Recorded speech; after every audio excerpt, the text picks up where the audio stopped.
Hello. I'm Dr. John Watson, but you already know that, and that is, of course, why you are here. I'm about to recount to you the adventure of the blue carbuncle.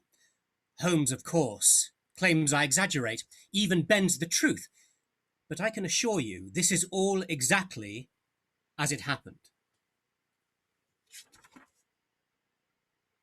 It was a bitterly cold Christmas, 1889. But I spent it warmly ensconced in my new home with my wife, Mary. It wasn't until the second morning after the holiday that I chanced to visit my dear friend Sherlock Holmes in our old apartment at 221B Baker Street. While Holmes was never much one for holiday celebrations, I nevertheless regretted ignoring him during this festive time.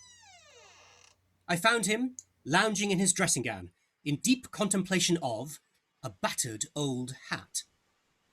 Ah, Holmes, you're engaged. Perhaps I am interrupting you. Not at all, Watson. I am glad to have a friend with whom I can discuss my results. And I am yours, Holmes, although I am a bit late in wishing you a Merry Christmas. Come, look. The matter is trivial, but there are points of connection with it which are not entirely devoid of interest and even of instruction. Come, sit. Warm yourself by the fire. Pour yourself a brandy. Ah, I see that you have already done so. Take a look at this hat. All right. I suppose it's connected somehow to a deadly crime. No crime. Only one of those whimsical incidents which happen when you have 4 million human beings all jostling within the space of a few square miles. Many a little problem may be presented which may be striking and bizarre without being criminal. But what of this hat, Holmes? It belongs to a Henry Baker. We know this because a Christmas goose with a name tag on it reading for Mrs. Henry Baker was lost at the same time. The owner of both of these items was attacked by a gang of ruffians near the Tottenham Court Road. And how did this hat find its way here? It was courtesy of our young friend, Commissioner Peterson. He chanced upon the scene and recovered both, but not before Mr. Baker had fled. Peterson brought both the goose and the hat to me in hopes that I could discover the owner. And, where is the goose now? I insisted Peterson take it for his family to enjoy. Ah, too bad. And so I suppose you must return the hat to Henry Baker? If we can find him. There are, of course, dozens of Henry Bakers in this city. Holmes, this hardly seems worthy of your talents. One must say occupied. It is a pretty little puzzle. Now, Watson, let us see if married life has dulled your faculties. We have only what we can deduce from this hat. Here is my lens. You know my methods. What can you gather from this old, battered felt?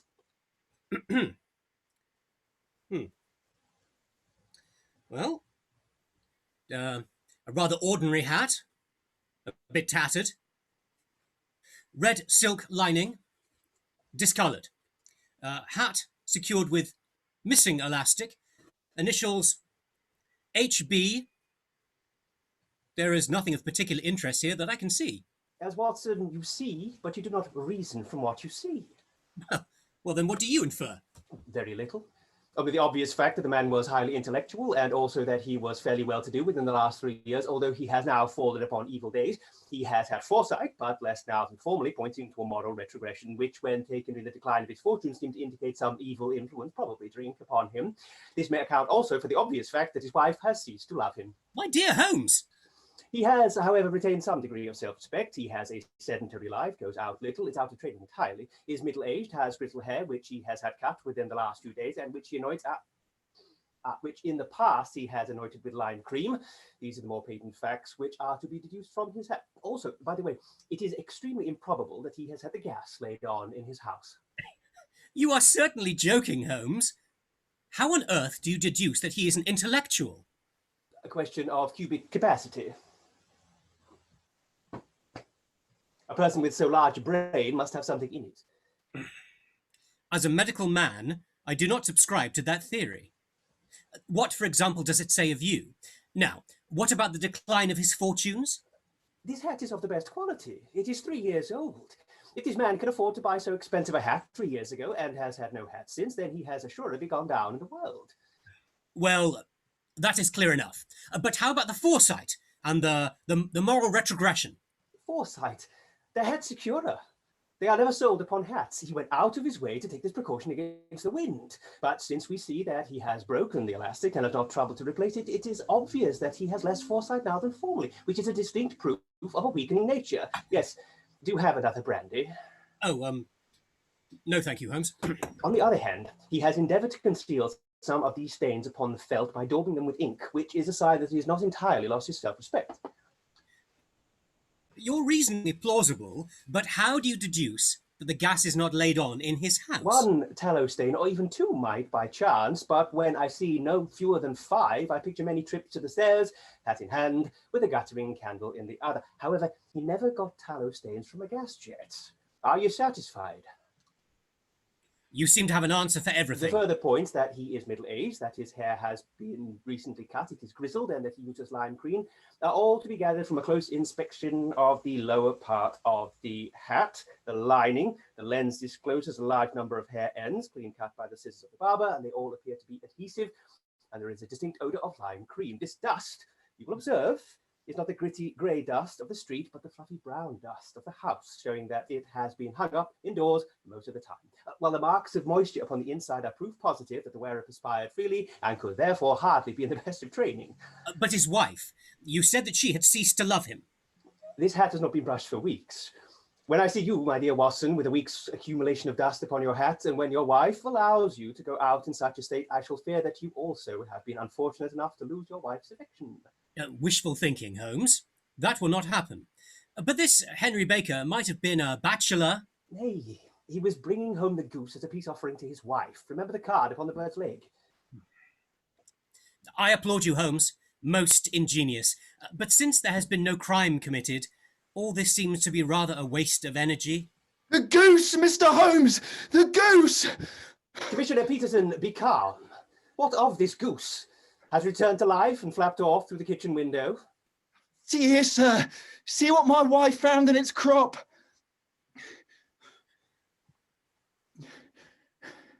By Jove. This is a treasure indeed. Do you know what you've got? A diamond, sir, a precious stone. It cuts through glass as if it were putty. More than a precious stone. The precious stone. Not the Countess of Morcar's blue carbuncle. Precisely.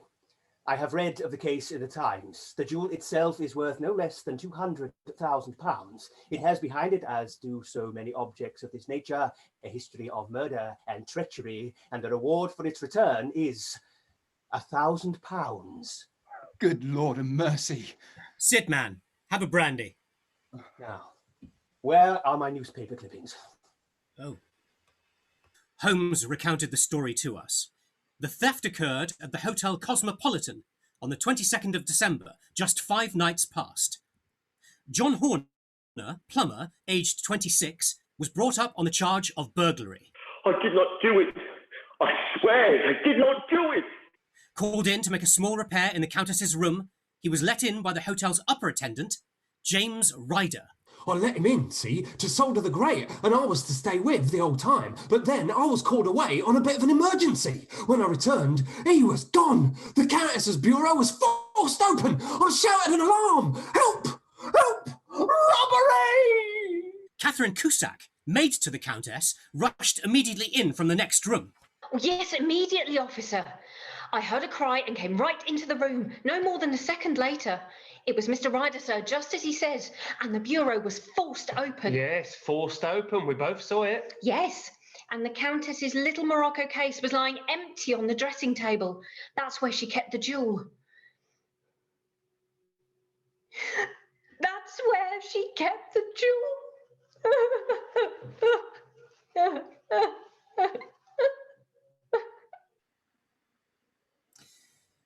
Horner was arrested, but struggled frantically, protesting his innocence.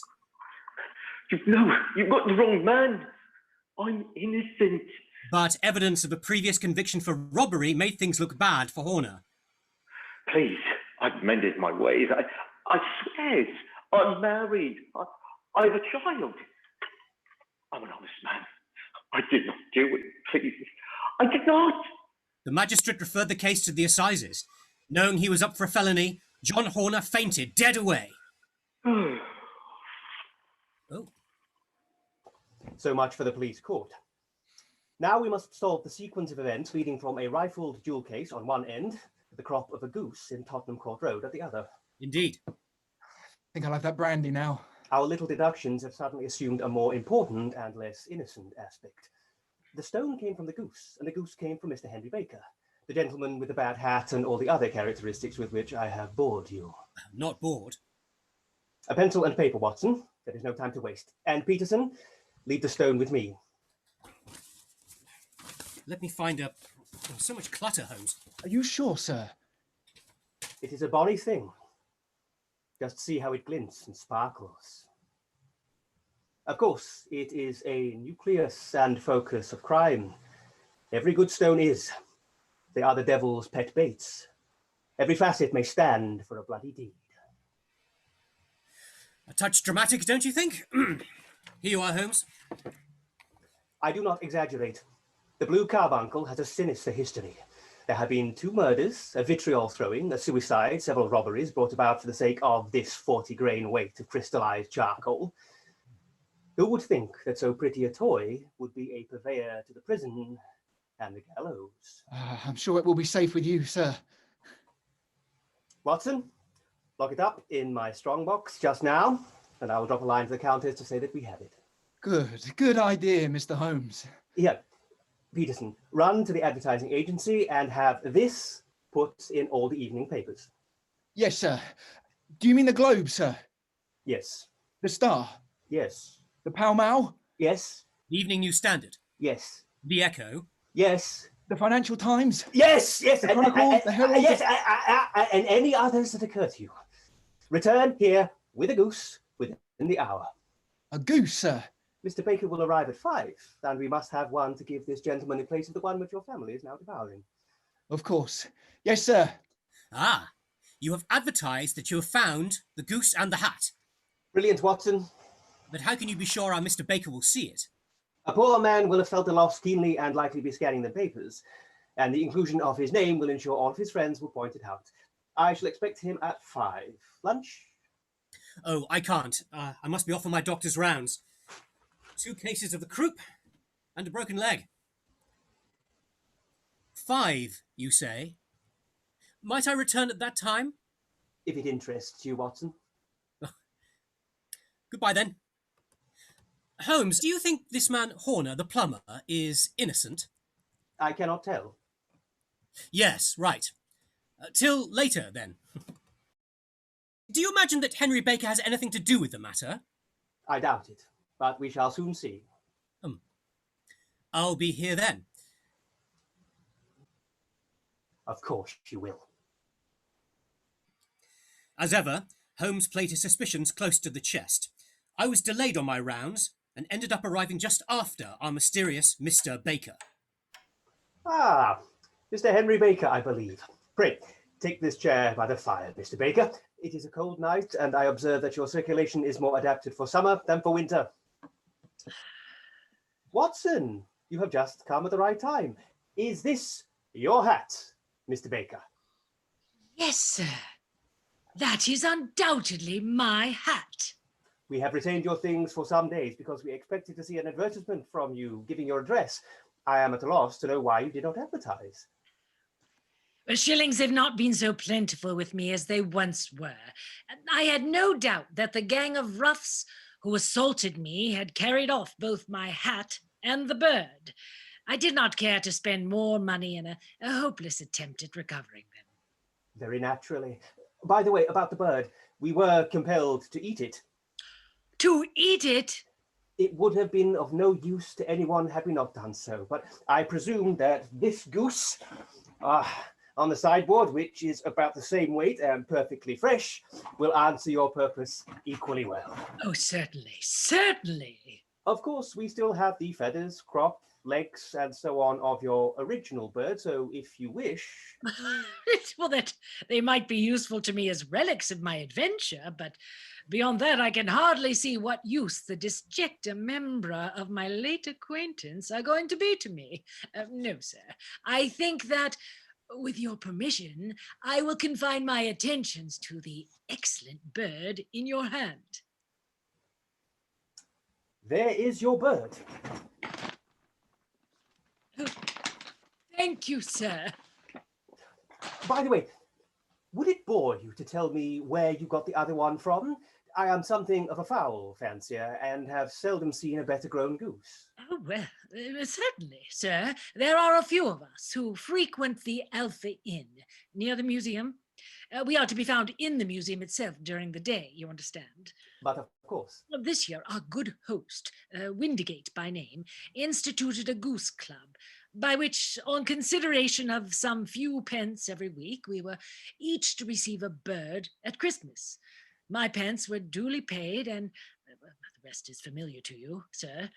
I am much indebted to you, for a Scotch bonnet is fitted neither to my gravity nor to my years.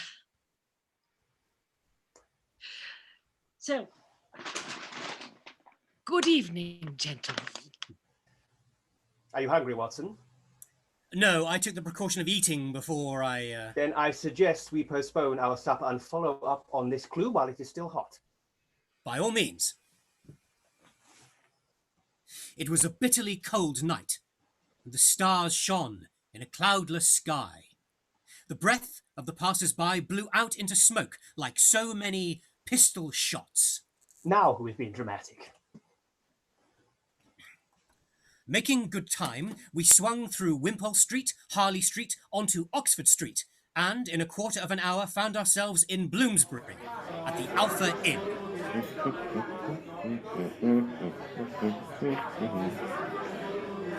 2 beers, good sir. Right away, right away. You are Windigate, are you not? I am, sir. Yes, I am, yes. Proprietor of the Alpha Inn for these last 15 odd years. Or maybe it's 18, I think. Not unless you count that time I was doing... your beers should be excellent if it is as good as your geese. My beer is excellent, and so is my gin, if you'd like to try it after your beer, of course. Hot on a cold night such as this. I understand your geese have made quite an impression on the members of the Goose Club. My geese are, yes, geese. Are you local, sir? Perhaps next year? Yes, I was speaking only half an hour ago to Mr. Henry Baker, who was a member of your Goose Club. Your geese were quite remarkable, he says. Ah, yes, yes. But you see, sir, them's not our geese. Indeed. Whose then? Let's see. I bought them... Yes? From a man... Yes, go on. From a man in Covent Garden? Yes! Very good. And his name? Let's see. Frederick? No, wait. No, Framingham? No, he's the wine vendor. Sold me a lovely correct this year, though I don't get much call for it. The goose seller. Name began with an F, did it? Fleming? No. For Fordham? No, not Fordham, though I once knew a Fordham. Not Fenway? Fordham. Fairfield? Fairfax? No. Fellows? Farthingale? Palmer? No. Francis? Francis? No, it's my knife vendor. Oh, Phillips. As in for Phillips. No. Phillips sold me crackers. Think, Mr. Windigate, who sold you the geese?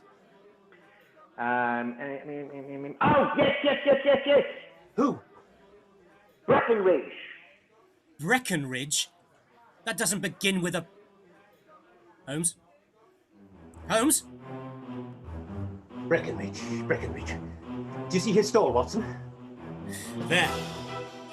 Go away. We're closed. Good evening. It is a cold night.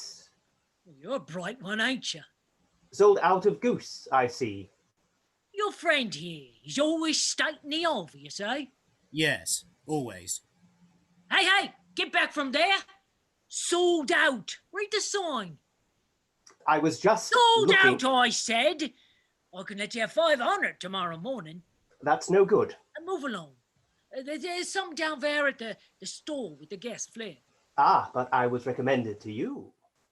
Oh, boy. The landlord of the Alpha. Oh, him again? I sent him a couple of dozen. Fine birds they were too. Now, where did you get them from? Hey! Now then, mister, what you driving at? Let's have it straight now, or I'll punch you good 'un. You stand down, now. Gentlemen, please. It is a simple enough question. I should like to know who sold you the geese which you supplied to the Alpha. Well, then I shan't tell you. So there now. Well, it is a matter of no importance, but I don't know why you should be so warm over such a trifle. Warm? You'd be warm maybe if you was pested as I was. Why? We've only just asked you the one Just time. you. It's crowds of people. Where are the geese? Who'd you sell the geese to? What will you take for the geese? One would think they were the only geese in the world that hear the fuss that's made over them. Well, I have no connection with any other people who have been making inquiries. If you won't tell us, the bet is off. That is all. But I am always ready to back my opinion on the matter of fowls, and I have a fiver on it that the bird that I ate is country bred. Well, you lost your fiver for its town bred. It is nothing of the kind. I say it is. I don't believe it. Do you think you know more about fowls than I, who have handled them ever since I was a nipper? I'll tell you, all those birds that went to the Alpha were town bred. You'll never persuade me to believe that. Well, you bet then. It's merely taking your money, for I know that I am right, but I'll have a sovereign on it with you just to teach you not to be so obstinate. Oh, let me get my book then. Holmes, don't you think... So then, Mr. Cocksure, I thought I was out of geese, but one is standing there before me. You see this little book? Yes. That's the list of folks from whom I buy. You see? Well, then here on this page are the country folk. And you see this other page in red ink? Well, that's a list of suppliers from the town. Look at that third name. Just read it out to me. I have not my spectacles with me. You read it, Watson. You don't wear Oh, right. Mrs. Oakshott, 117 Brixton Road, 249. Very good. Now, turn that up in the ledger. It says the same thing. And the last entry? December 22nd, 24 geese at 7 shillings 6pence. Very good, very good. And underneath that? Sold to Mr. Windigate of the Alpha at 12 shillings. Ha ha! Oh, you owe me a fiver. Pay up. Let me see that. What have you to say now? Very well. You win. And mine as well.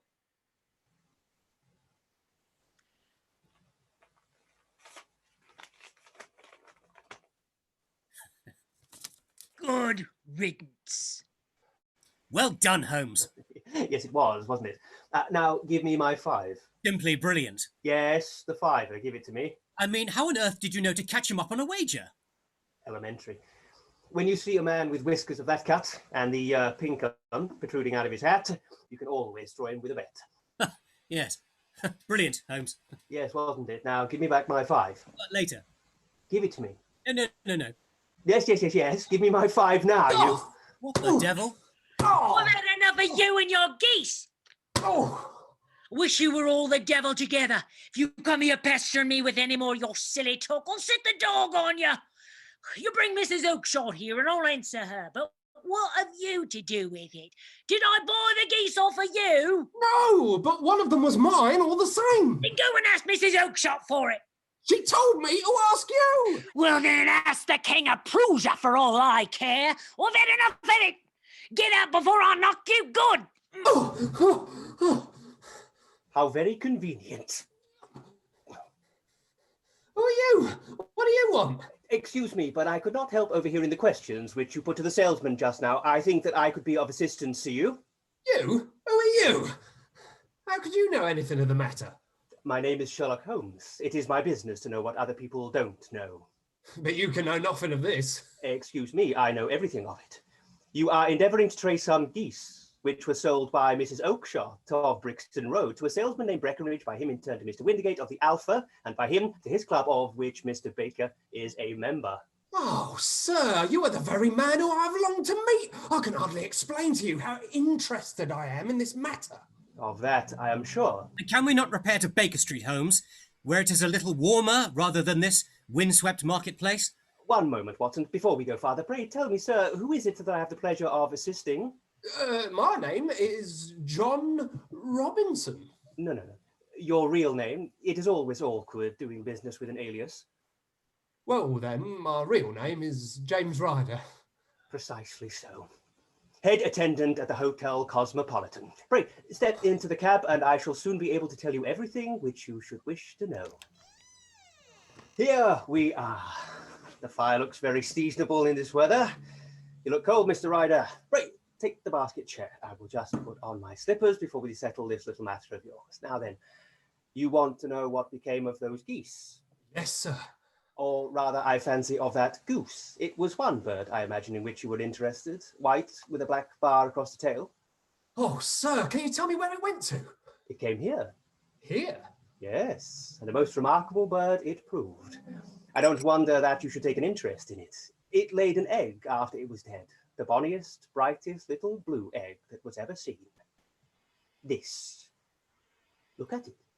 Cold, radiant, brilliant, rather like a star, wouldn't you say? The game is up, Ryder. Careful! Hold up, man, or you'll be in the fire. Give him an arm back to his chair, Watson. He's not got blood enough to go in for felony with impunity. A dash of brandy, I'd say. Oh, not the brandy again. Now he looks a little more human. What a shrimp it is, to be sure. Do not attempt to escape, James Ryder. I have almost every link in my hands and all the proofs which I could possibly need, so there is little which you need tell me. Still, that little may as well be cleared up to make the case complete. You had heard, Ryder, of this blue stone of the Countess of Morcar's? It was Catherine Cusack who told me of it. I see. Her ladyship's waiting maid. Oh, Jimmy. Jimmy. I've got an idea. A teeny tiny idea.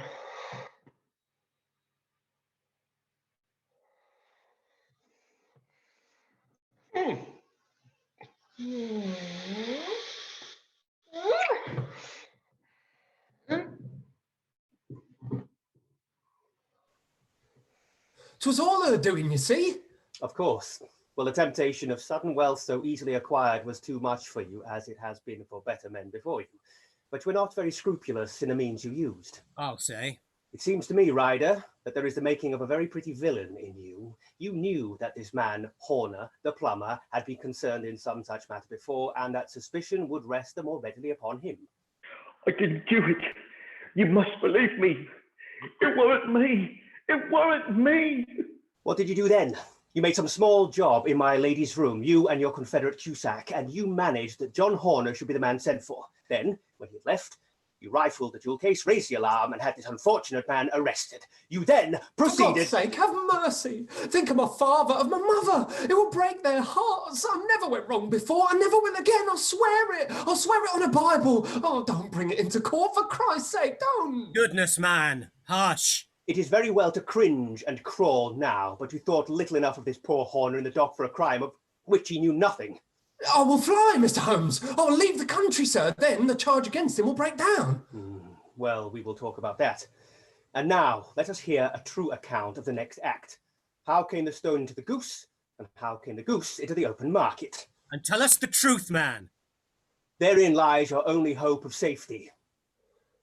It was then that the inept but calculating Mr. Ryder told us his bizarre tale, just as it happened. What are you waiting for, Jimmy? I'll get this man someplace safe. Do it now. The police will search us all. They will search your room. Go, go. Ryder next made for his sister's house on Brixton Road. There, in a small yard, she fattened fowls for the market. At last he arrived, desperate for a plan. I did not yet have a plan, not exactly. No, you would not. My sister, her name's Maggie, asked me what was the matter, why I was so pale, and I told her that I'd been upset by the jewel robbery at the hotel. I then went into the backyard and smoked a pipe, wondering what to do. How felicitous. It came to you then? Exactly, an idea, which showed me how I could beat the best detective that ever lived. Mm-hmm. Well, nearly. Maggie, my sister, she had told me some weeks before that I might have the pick of her geese for a Christmas present, and I knew that she was always as good as her word. I would take my goose now, and in it I would carry my stone to Kilburn. There I have a friend, well, an acquaintance, I barely know him really, who knew something Of how one might dispose of stolen objects. Yes, not being a criminal, I had no knowledge of these things. Nor much imagination, but you continue.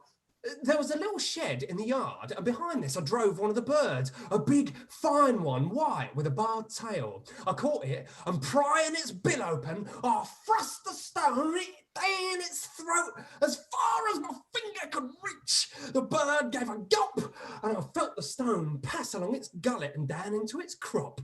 But the creature flapped and struggled, and out came my sister to know what was the matter. As I turned to speak to her, the brute broke loose and fluttered off among the others. "Oh no," says I. As one would. "Whatever were you doing with that bird, Jem?" says she. Jem's a pet name for me since we were young. Fascinating. Continue. "Well," said I, "you said you'd give me one for Christmas, and I was feeling which was the fattest." "Oh, we've got yours set aside for you. Jem's bird, we call it. It's the big white one over yonder," says she. "Thank you, Maggie," says I, "but if it's all the same to you, I'd rather have that one I was handling just now. The other one's a good 3 pound heavier, and we found it expressly for you." Stop that! Just tell us the story. Yes, please. "Well, we argued a bit, and she gave in and asked which one I wanted. That white one with the barred tail, right in the middle of the flock," said I. She gave it me. I killed it and carried it right away to my friend in Kilburn. I told my friend, acquaintance, what I'd done, for he was a man that it was easy to tell a thing like that to. He laughed until he choked, and we got a knife and opened the goose. My heart turned to water, for there was no sign of the stone, and I knew some terrible mistake had occurred. I left the bird, rushed back to my sister's, and hurried into the backyard. There was not a bird to be seen there. "Where are they all, Maggie?" I cried. "Gone to the dealers, Jem." "Which dealers?" "Breckenridge of Covent Garden." "But there was another one with a barred tail, same as the one I chose." "Yes, Jem, there were 2 barred tail ones, and I could never tell them apart." Yes, we quite see it all now. So you made your way to Breckenridge's store, but he had sold a lot. Exactly. Exactly. And not one word would he tell me where they'd gone. So you returned several times with the same result. And I sent my friend, my acquaintance, and one other man as well. Nobody could get a word out of him. Which brings us to this evening's events. My sister, Maggie, thinks that I'm going mad. Really? Sometimes I think I am myself. And now, I am myself a branded thief, without ever having touched the wealth for which I sold my character. God help me. God help me.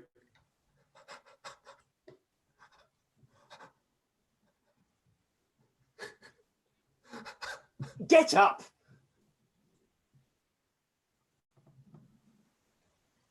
Now, get out! What? Sir! Oh, heaven bless you! No more words. Get out! Holmes, what have you done? He will never be brought up for the crime. Watson, after all, I am not retained by the police to supply their deficiencies. If poor Horner were in danger for it, it would be another thing. But Ryder was right on one count. If he will not appear, the case against Horner falls apart. Are you certain? I will ensure it. But Holmes, you endanger yourself. I suppose I am committing a felony, but it is just possible that I am saving a soul. This fellow will not go wrong again. He has not the courage nor the disposition. Send him to jail now, and you make him a jailbird for life. I suppose. Besides, it is the season of forgiveness. Here you go, Holmes. Your £5. Keep it, Watson. Place a bet for me next week. Mary does not approve of gambling. Yes, I know, and yet... Listen, old friend. Chance put in our way a most singular and whimsical problem, and the solution of this case is its own reward. If you will have the goodness, Doctor, to touch the bell, we will begin another investigation in which also a bird will be the chief feature. Mrs. Hudson, supper, please. Cheers. Cheers. And so ends our tale of the Blue Carbuncle. Holmes, ever in pursuit of justice, demonstrated both his wisdom and kindness in this, one of my favourite of all of our cases. Of course, it has not always been easy with us. We have had, shall we say, our ups and downs.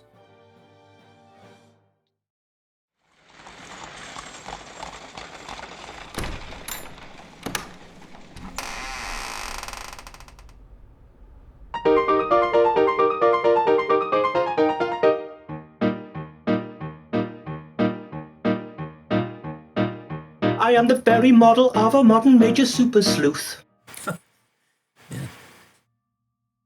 I use inductive reasoning to get right to the perfect truth.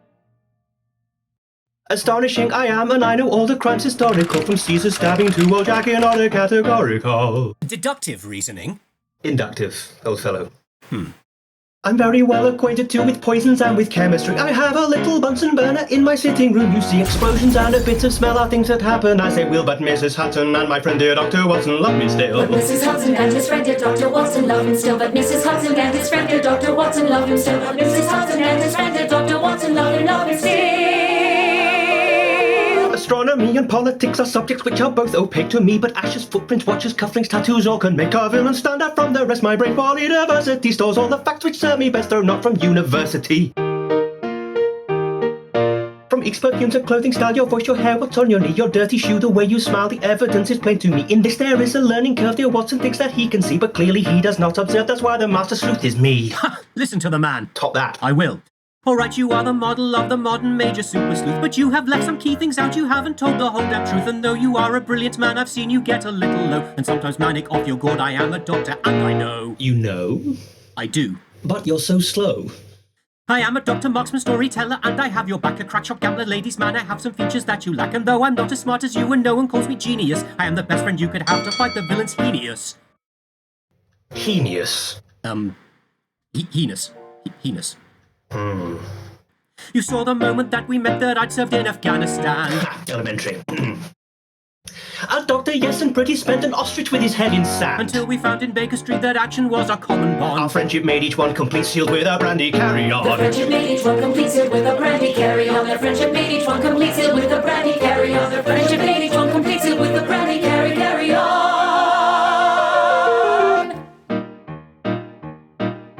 My name is Mycroft Holmes, and though you didn't see me in this play, I am the older, smarter Holmes, yes, Sherlock's brother, and I say, if anyone could tame that man and keep him from the deep abyss, or barely try to understand, it's Dr. Watson. Ponder this.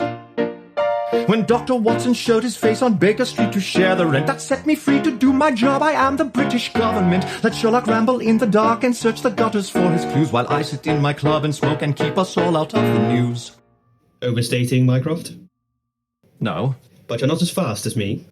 In any case, that friendship has while cloying and a little much been helpful to dear Sherlock, and his Watson has the healing touch. I frankly find my brother Lucian Watson, well, what is he for? But if you will excuse me now, I must go and prevent a war.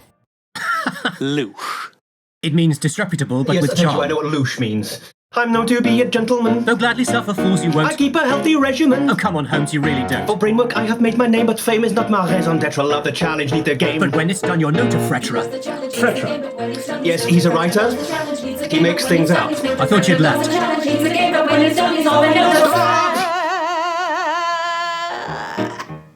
Enthusiastic, aren't they? Just a touch. together we're invincible. Together we are quite a force To reckon with us, you don't want to try it, you would lose, of course. No, we will never let you down. In countryside or London town, I'll always have your back in truth, because I am the model of. Because you are the model of. Because I am the model of a modern major super sleuth. Elementary.